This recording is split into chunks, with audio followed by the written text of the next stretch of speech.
Hello বন্ধুরা, দেখো তোমাদের এমপ্লয়মেন্ট ব্যাংক থেকে একটা ওয়েটিং লিস্ট বের হয়েছে।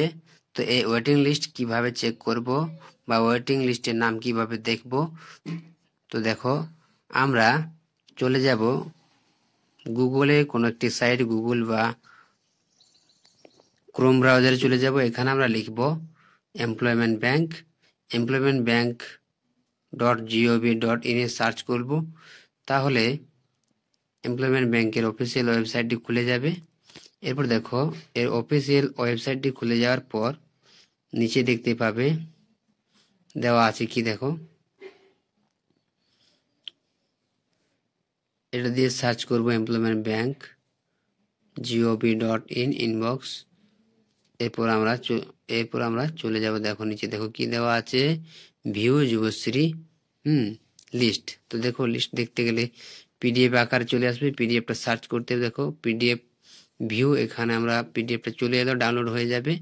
এরপর দেখো এখানে আমরা নাম দিয়ে সার্চ করব। দেখো সার্চ অপশনে এখানে একটা দেওয়া আছে, দেখো এই সার্চ অপশনে যদি আমরা ক্লিক করি তাহলে কি পাবো, দেখো এই সার্চ অপশনে আমরা ক্লিক করব। এখানে ক্লিক করলে আমরা আমাদের নাম দিয়ে সার্চ করতে পারি। এখানে নাম দিয়ে সার্চ করলে নাম চলে আসবে, সেই অনুযায়ী আমরা এই লিস্টটি দেখতে পাবো।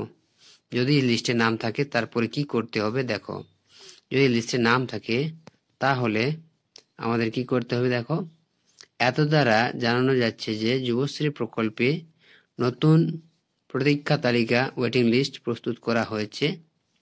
উক্ত তালিকাটি এমপ্লয়মেন্ট ব্যাংকের ওয়েবসাইটে employmentbank.gov.in এ ওয়েটিং লিস্ট পাওয়া যাবে।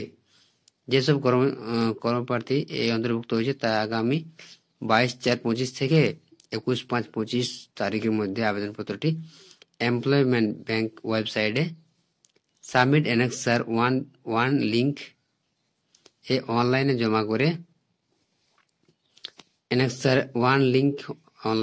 করে প্রিন্ট আউটটি বার করে নিতে হবে এবং উক্ত অ্যানেক্সার 1, অ্যানেক্সার 2 এবং ব্যাংক পাসবুক, দেখো এগুলো কিন্তু অন্যান্য প্রয়োজনীয় নথি, যেমন তারপর কি কি দেওয়া আছে অন্যান্য নথি, যেমন Aadhaar card, voter card, ration card, এগুলো সহ আগামী 2/6/25 আর 19 তারিখের মধ্যে এগুলো এমপ্লয়মেন্ট ব্যাংক বা এক্সচেঞ্জ অফিসে গিয়ে জমা করতে হবে। আবেদনপত্রে অ্যানেক্সার 2 ফর্মটি এমপ্লয়মেন্ট ব্যাংক ওয়েবসাইটে যুবশ্রী সাব মেনুতে পাওয়া যাবে। যুবশ্রী প্রকল্পের সমস্ত শর্ত পূরণ করলে তবে আবেদনকারী এই প্রকল্পের সুবিধা পাবে। যুবশ্রী প্রকল্প প্রতীক্ষা তালিকার জন্য অ্যানেক্সার 1, অ্যানেক্সার 2 জমা করে নিতে নিচে লিঙ্ক দেওয়া আছে। দেখো যদি তাও কিছু করতে না পারো তাহলে তোমরা এক্সচেঞ্জ অফিসে গিয়ে যোগাযোগ করবে, ভালোভাবে বিষয়টি জেনে ফর্মটি ফিল আপ করবে।